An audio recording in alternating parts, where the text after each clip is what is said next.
Okay, the next following poem, always in the first book. Something else. Okay. Rien n'arrive pour rien. Aurait voulu la suite du monde dans le regard, voleur de feu de cette jeune Amérindienne.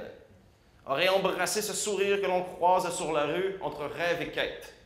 Aurait bien aimé avec elle remplir 3 ou 4 carrosses. Mais ne la reverrai plus. Jamais plus. Il ne m'est resté ce jour-là qu'un vent de printemps que personne n'avait songé à nommer.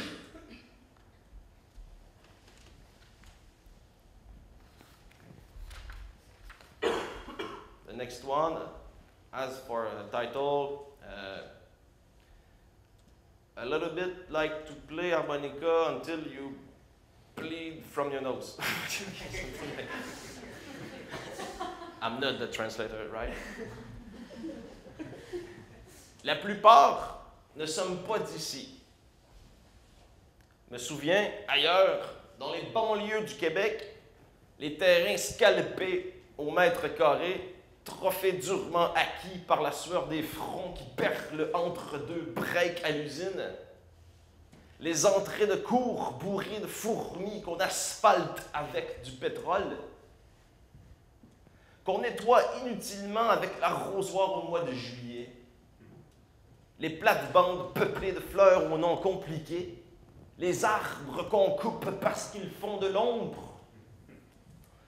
On veut du soleil pour les jardins acides, du soleil pour les fesses camouflées par une haie de cèdre, d'une matante qui souhaite bronzer nature pendant qu'un mononcle nettoie la piscine hors terre. Et la fierté qu'apporte la tourbe qu'on importe d'Europe sur des palettes de skid. Même si de l'extérieur tout semble vert, me souviens, l'Holocauste est puissant. That was a critic of the countryman. My parents didn't like that poem. But anyway, they don't understand what I mean. OK. Même si connaissons tous, au moins, quelqu'un qui, à plusieurs reprises, s'est fait enculer à froid par un curé lorsqu'il était enfant, ne sait pas pourquoi, mais croit que malgré tout, Dieu est innocent. Innocent comme un trisomique 21 en érection devant un tableau d'Egon Schiele. Qu'un mauvais artiste, ayant pour mécène un riche agriculteur canadien qui cultive du maïs génétiquement modifié, pour faire peur aux corbeaux, a déguisé Dieu en épouvantail. Ne sait pas, mais croit, que même si l'expression de l'existence dans sa globalité est plus noble que la personnification de quelque chose d'universel, que les églises sont plus accueillantes que les Walmart, entre autres. Et cela même si c'est un chaleureux manchot handicapé mental qui me dit « Bonjour » en entrant. I don't know here, but the Walmart in Quebec, they used to pay the handicapped. They take us by our sentiment and they put some, you know, like people they don't have all their abilities and they pay them and they say, hello, hello, oh, he looks so cute, I will buy more.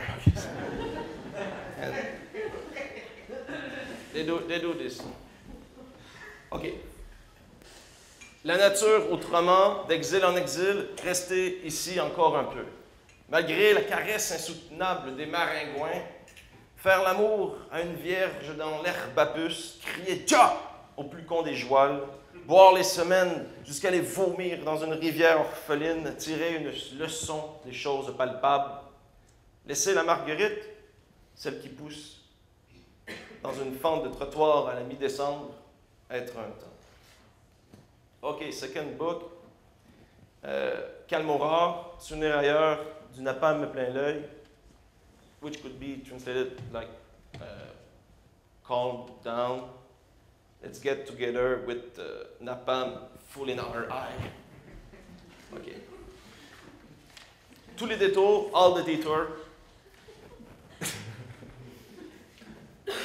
Tous ces détours pour un vieux micro bossé, sur l'échafaud devant le public à gagner quelques dollars déjà vus, et dire la gerçure d'une voix qui ne peut s'élever au-dessus d'une autre qu'avec des mots de faim au ventre, de cœur ruiné par tant d'amour sous les draps lactés de mes nuits d'hier.